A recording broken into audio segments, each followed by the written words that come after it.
Inspector General of Police snubs Senate invitation a fourth time.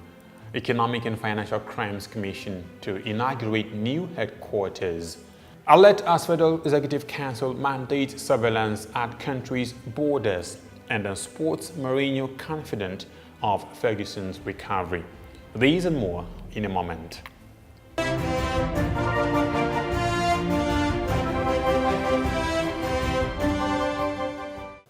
I am Nten Ekwan with the AM News on television Nigerian. The Inspector General of Police, Ibrahim Idris, has once again failed to appear before the Senate for the fourth time. It will be recalled that he was first summoned on the 28th of April to brief the Red Chamber on the inhumane treatment of Senator Dino Melaye by the police and the spate of killings across the country which he neglected. The infuriated chamber called again for his reappearance on the 2nd of May, but Idris sent the Deputy Inspector General of Police, Joshak Habila, with an excuse that he was in Kaduna State over an attack. Senate President Bukola Saraki instructed the leader of the Senate, Ahmed Lawan, and the chairman of Police Affairs to reach out to him before extreme measures are made.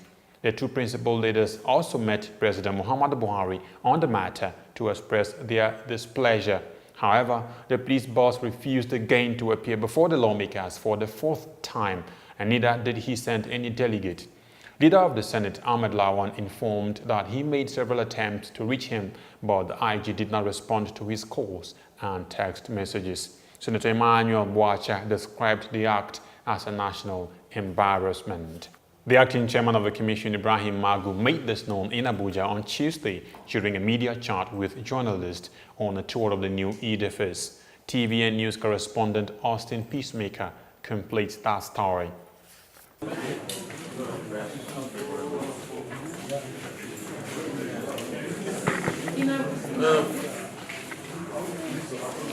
The 24 billion naira new head office of the Economic and Financial Crime Commission, EFCC, is said to be set for commissioning Tuesday, 15th of May 2018. Ibrahim Mago, the acting EFCC chairman, stated this during a media chat with journalists in Abuja. Mago added that the new office will help make the operations of the EFCC more efficient and free from compromise. Then we have the commissioning of this office.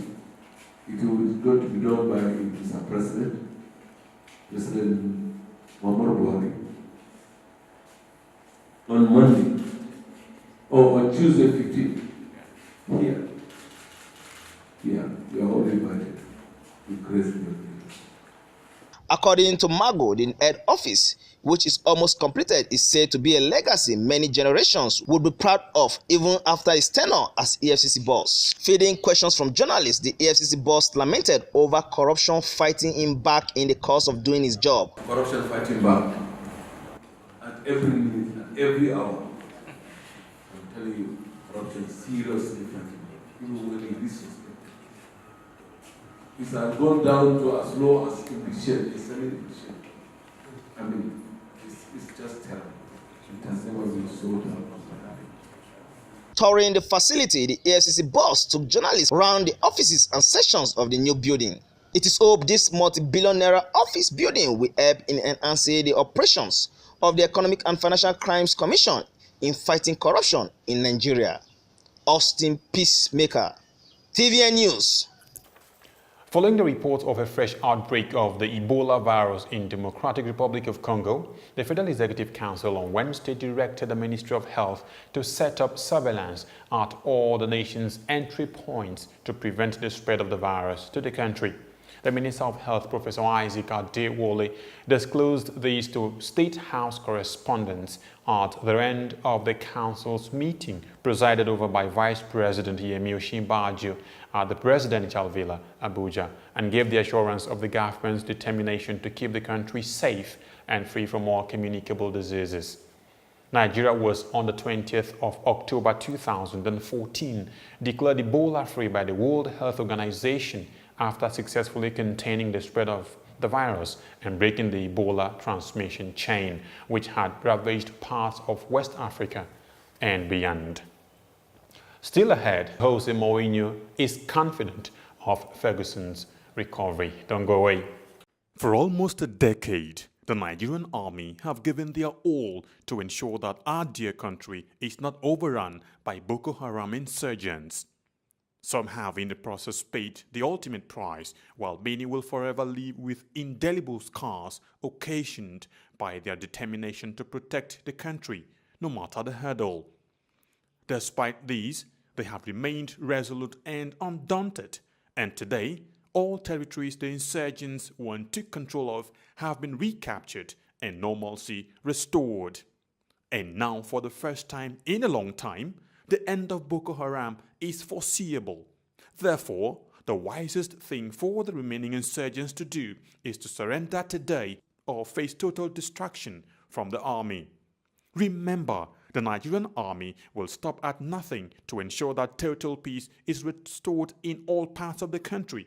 So, be wise and embrace peace today or get ready to be ruthlessly dealt with. This message is brought to you by the Coalition on Conflict Resolution and Human Rights in Nigeria.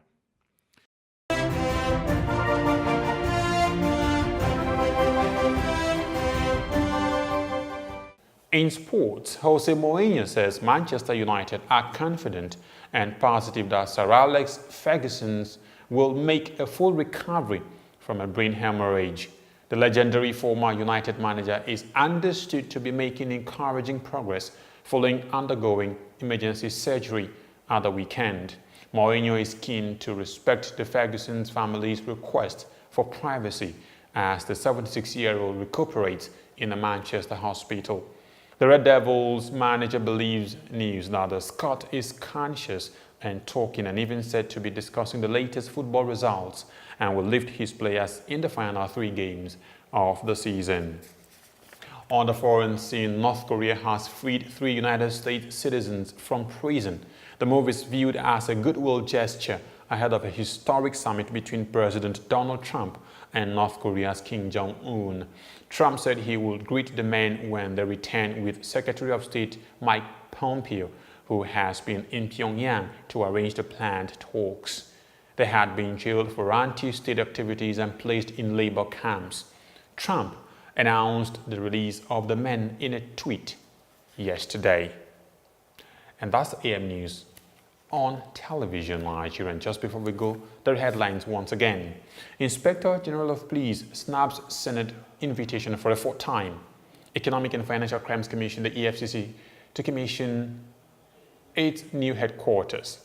And alert as Federal Executive Council mandates surveillance at countries' borders. And in sports, Mourinho confident of Ferguson's recovery.